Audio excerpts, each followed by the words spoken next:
Hello everyone, welcome to Bold and Strong. I am Vaishnav. Today the topic is about leaders, the one who can inspire, guide and lead. When in time of chaos, when in time of revolution, when in time of rebellion, there comes this individual who is confident and competent enough to fight back. A leader who will fight for his ideas, a leader who will fight for his people, a leader who will fight for his country. No matter the cost, he will stand and fight. Even in the face of Armageddon, he will stand and fight. Even when the odds are against, he will stand and fight. Now that's a leader. Now that's the definition of being a leader.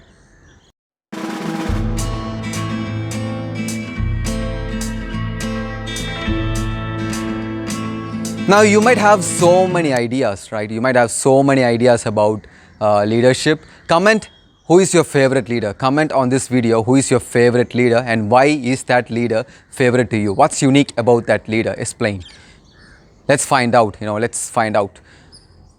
Alright, I have picked two of the common questions about leadership. First, who is a leader? Second, why the hell do I want to be a leader? Fair question, right? Let me start the first question first. Watch this video. It's a 20-second clip explaining about leadership. Let's watch that.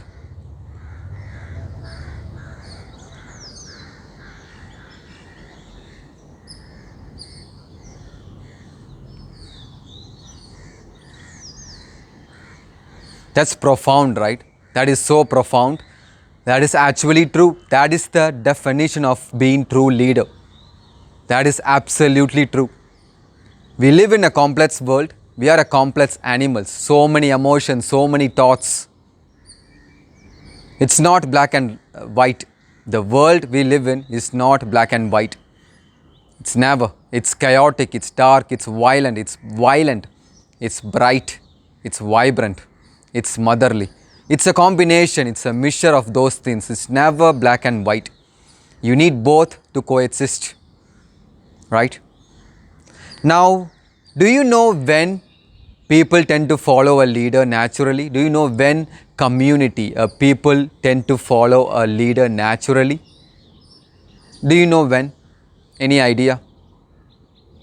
People tend to follow a leader naturally when that leader is fighting for a cause and that cause is noble.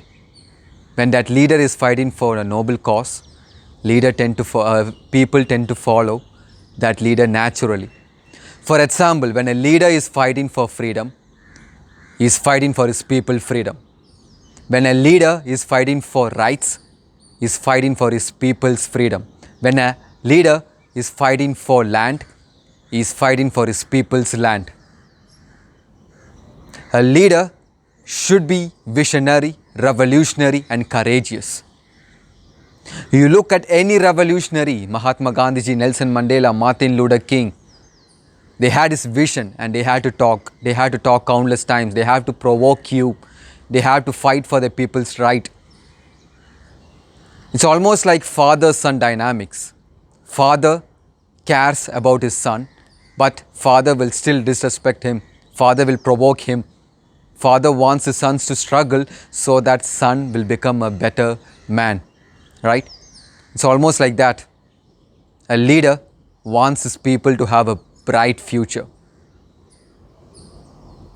You know what's beautiful? You know what's beautiful and powerful? Even when the revolutionary dies, even when the legend dies, people will still defend and fight for their ideas. Even when the revolutionary dies, people will still fight for that revolutionary. The name will live forever. That's powerful and beautiful, right? When a revolutionary dies, still people defend and fight for his name, honor his name. That is beautiful. Now, what happens when a leader is forcing his people to respect him? What happens when a leader is using military force to control his people and forcing his people to go and fight for his war? For his contribution, for his cause, he is forcing his people to go and fight. What happens? You look at history, right? You look at history. Is there any leader who is a great leader, who is remembered as a great leader by you forcing people to respect him, forcing people to fight for a war? I don't think so. Maybe I am wrong. I'm learning every single day, but I have never seen a leader. I'm talking about leader, great leader. There are many leaders, right? I'm talking about great leaders. There is no great leader who forced his people to go to war, who forced his people to respect him and remembered as a great leader. Never. If you know any leader like that, comment on this video. Let's learn. We are all here to learn something, right? I will give you a perfect example. Do you know what happens when a leader forces his people to go to war, uses military force to control people? It comes a breaking point, it will break the threshold and people will overthrow the leader. And that leader will never ever be a leader again. Hitler, what comes to your mind? A terrible bad leader, right? Hitler is a best great communicator. He's a terrible person, right? He did terrible things, absolutely, but he was very good at influencing people. He was very good at communicating. When Germany was falling down, he came up, he talked, and people listened to him. People wanted him to talk. People wanted him to be the leader. People did terrible things in name of Hitler. How is that humanly possible? You have to understand, Nazi Germany, they were ordinary working people. How are they able to do this inhuman things? How are they able to do horrible things when they were ordinary working men? How did Hitler able to influence these ordinary working men into these killing missions, absolute killing missions, right? That's where influence comes. When you are a leader, you need to know how to influence people, but a leader's responsibility is to influence you in a good way, not in a bad way.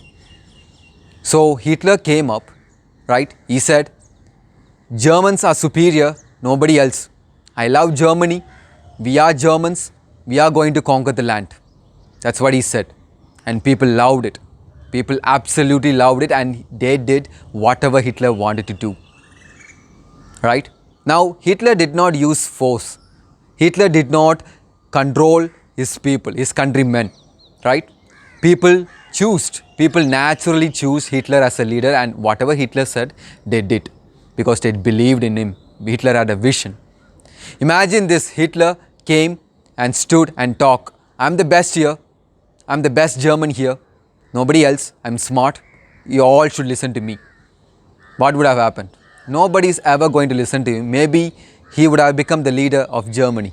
But people are gonna overthrow him, and he's never going to do remarkable things if you force his people to do things they don't want to do. Nope. It never happens.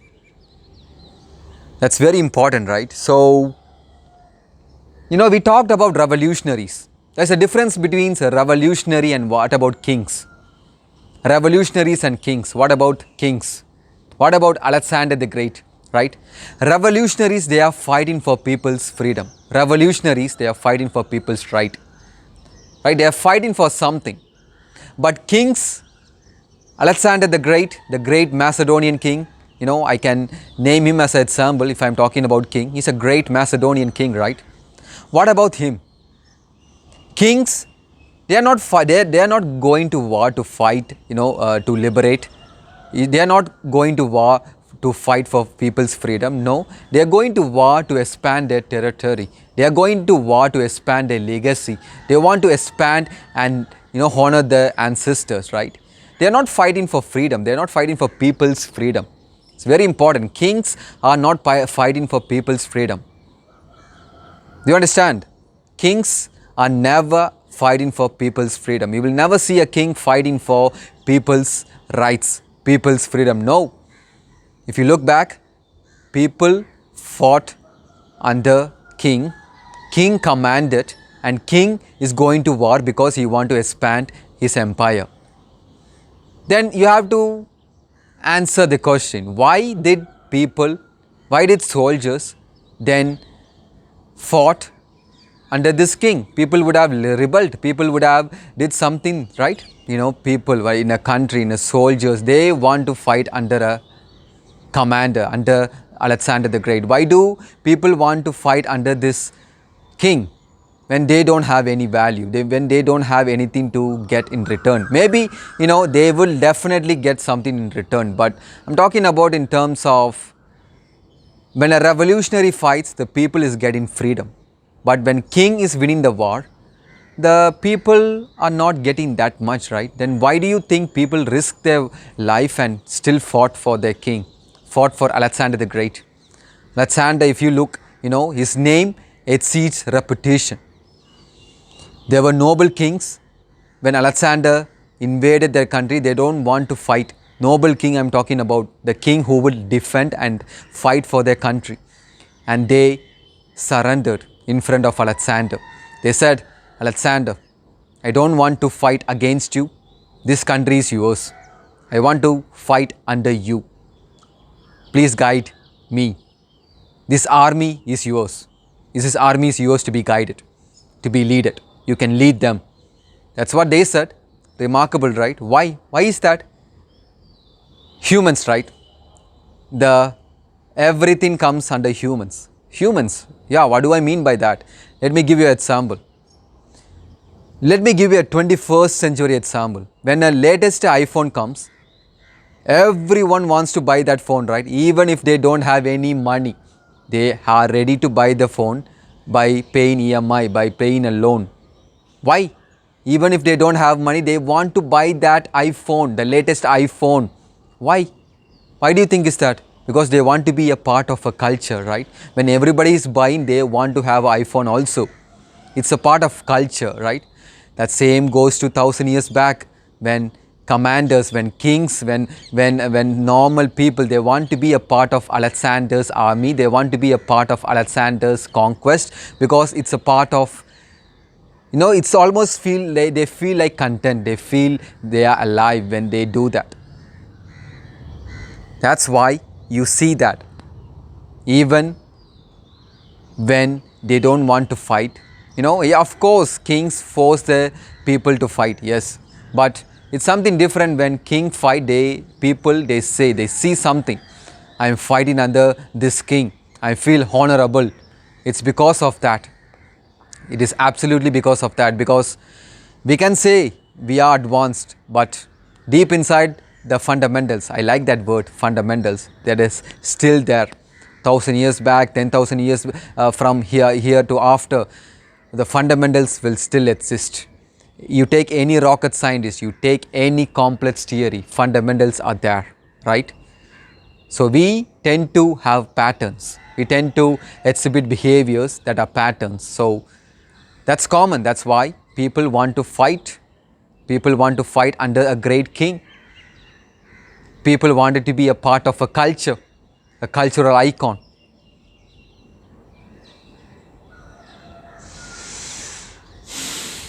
Now, let's talk about what it takes to be a qualities, right? Qualities to be a great leader.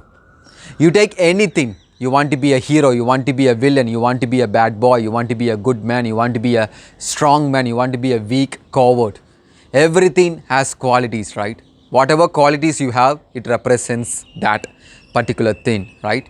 So if you want to be a great leader, you need to have 5 qualities. 5 absolute qualities to be a great leader. First, leader must have vision. Leader must have vision. If you do not have a vision, you will never ever lead. You cannot lead. You cannot guide. You cannot inspire. You will never reach the destination. There will be times when hope is broken and you need vision to rebuild that hope. Second, you need to be courageous. A leader must be courageous both in action and communication. Whatever you do, you have to do courageous. You have to know that if you are doing something, there's going to be a response. So you have to be ready to face the consequences. Whatever you talk, you have to talk with conviction. Absolutely, sir. You have to talk with conviction. You are a leader. You are a leader to a people. You are a leader to a country. You need to know how to talk with conviction, or else you are never a leader. When you are faced with adversities, you cannot shudder. You have to speak. Third, perfection. If you're a leader, you cannot make any mistake. Yes, you're guiding and leading people. You cannot make mistakes. If you are doing something, you know there is going to be a response, right? You should have reaction. When whatever you do, you should have reaction. So you need to analyze and you need to know the countermeasures to that reaction, to that responses. That's how prepared you should be as a leader. Perfection should be mastered. You should have absolute perfection. Even though when you lose something, when you lose, you should man enough to say that I lost, not your team. You should man enough to analyze why did I lose it and how do I convert that losing into a success. Fourth, management. You need to know how to manage stress. You need to know how to deal with criticism. You need to know how to deal with hate. You need to know how to deal with love. Yes, a leader should know how to manage those things. A leader should know how to manage failures, or else you will quit. You will quit. A leader should not quit. He should be persistent enough to get what he wants. He should be persistent enough to get his country's or people's needs. So, you should be persistent and you should have the ability to manage stress. At the same time, you are a leader. You need to know how to manage people. You need to know how to manage 100 people. You need to know how to manage 10,000 people.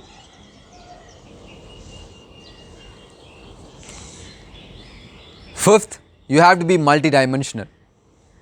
What do I mean by that is you need to have an open mind. You cannot think in a narrow way. No, you cannot think in a narrow way. You have to have an open mind.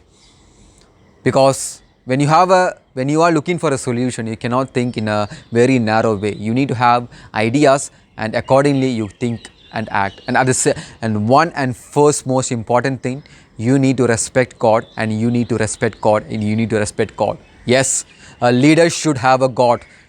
He should bow to the God and he should have morality. He should have a religion. Yes. So those are the 5 things you need to have to be a great leader. Now the second question,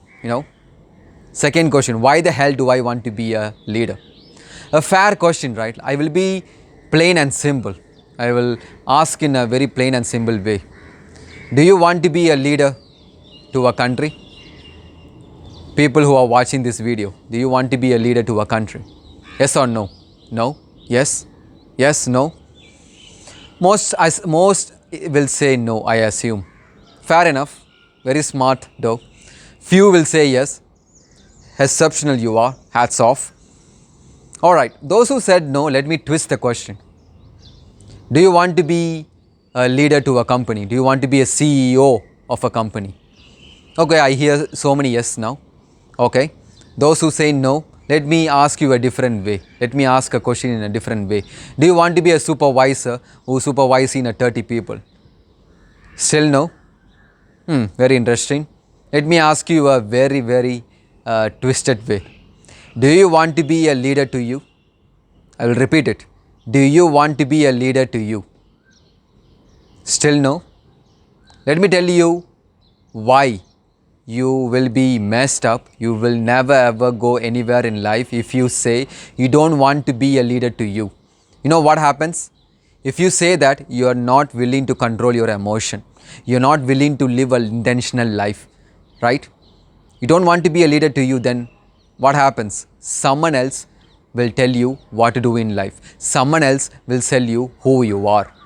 Don't you ever let that happen. Don't you ever let someone else tell who you are. Never. You should find who you are. Nobody else should say who you are and what your life is. You should find it out. You should find out your identity. So that's what happens. So that's why it's very important that you find out who you are and you need to control your emotion. You have power over your mind, not outside events. Do you understand? You only have power over your mind, not outside events. Understand that. Find out your identity and be the leader to you. I'm gonna make it to the top, leave a legacy. If I got something to say, you better let me speak. Turn it up and